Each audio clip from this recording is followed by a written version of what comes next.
Welcome to ACME Corporation, best services you can never have. Our vision statement is quality service to customer satisfaction. Mission statement is to build unique solution in order to meet customers' demand. Our agenda runs from introduction to conclusion for the day. I'm going to start by introduction. CEOs are often faced with difficult situations that require sound ethical decision-making ability to determine the right course to take when faced with this ethical dilemma can be a challenge to many people. To assist ACME employee and stakeholders have developed a practitioner guide to ethical decision making and a framework for policy change. I will address the guiding principles and the procedures which may be helpful to both employees and stakeholders. The CEO and the manager can use this guide in orientation, motivation, workshop employees, and the employees can also try to use these guidelines in their daily life. Business ethics, you will find that business ethics refers to doing business in the right manner without compromising your standards. Here are the four pillars of business ethics. Organization like ACME should have policies, like a policy of no contribution or involvement in politics in any way. It is a recommended policy that ACME should not involve itself in politics in any way. A policy of no discrimination in any form within the company. A policy of zero tolerance to corruption. A policy of no discussion or exchange of information with a competitor. Policy of fair trial to everybody, especially those who are found to be violating the rules of the company. A policy of set tone at the top. This is a policy that should encourage leaders to lead by example. A policy of merit on award. When giving awards, it should be only on merits. Policy of fair dealings.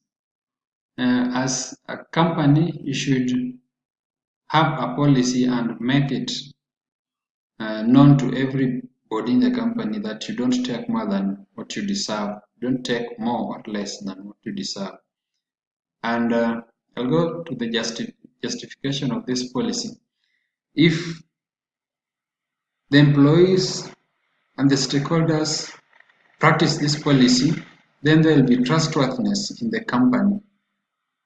The employees will be loyal to the company, and there will be honesty in all conducts of the employees and even all the stakeholders. Then there will be self-drive in the company. People will do things out of their own will. Then people will feel motivated, as this policy will mentor and continuously educate people. And then it will also foster accountability and good governance. And then this good policy, which we have mentioned above, can increase investor and public confidence. And then it will also encourage a culture of openness in the society or in the company. I'm going to discuss the foundation principles of ethical decision making. And the first foundation principle of ethical decision making is autonomy. This is the principle that addresses the respect of independence and self-determination. The essence of this principle is to allow an individual the freedom of choice and action. It encourages people to make their own decision and to act on their own values. There are two important considerations in encouraging employees to be autonomous. It helps them understand how their decision and their values may be received in the society and how they may impinge on the rights of others.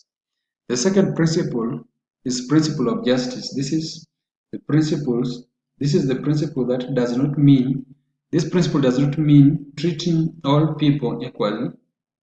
Justice is treating equally and treating unequals unequally, but proportionate to their difference. Then the third principle is beneficency. This principle states that we have obligation to bring good to all actions we take, and it requires us to be proactive and to prevent harm. So in the company, for example,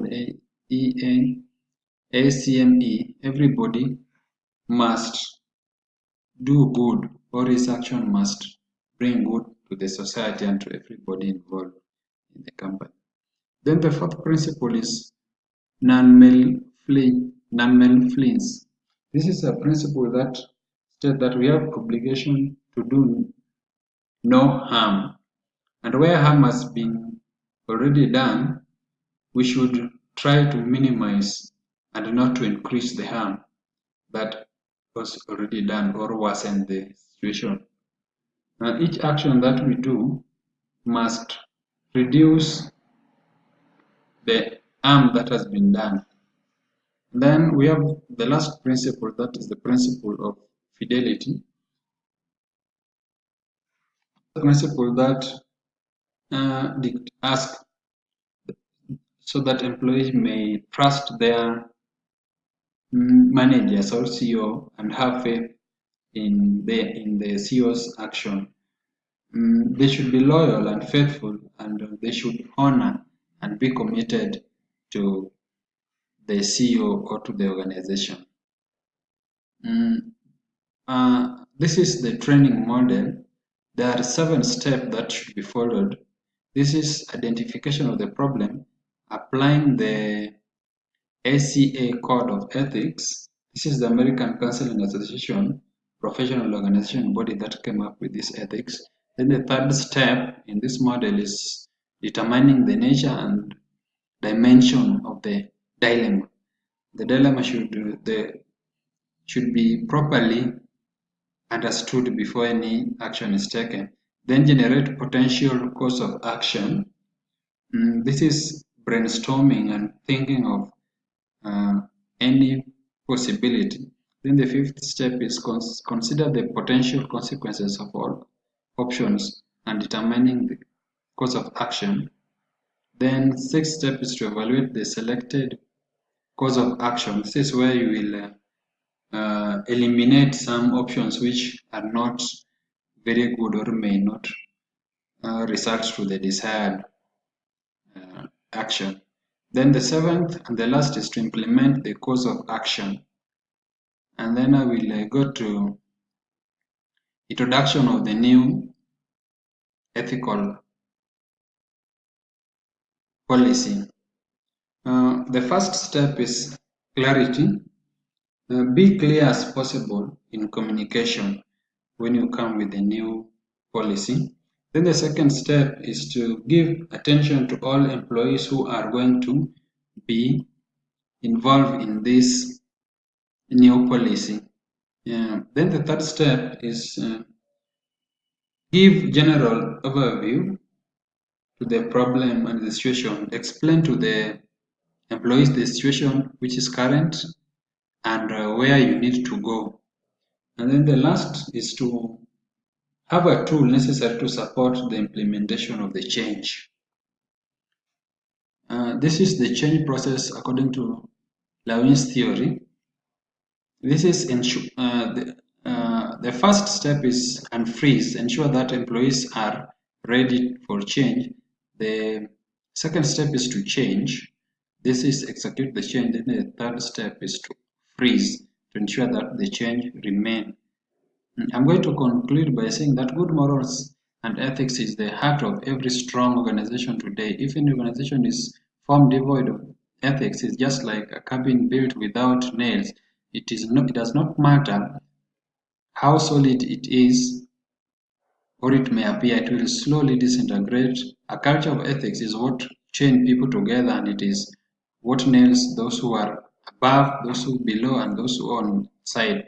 Although the ethics Culture may not be visible, it is what makes the organization immensely strong. SCM should uphold and cherish the. This is the reference. Thank you very much for your time.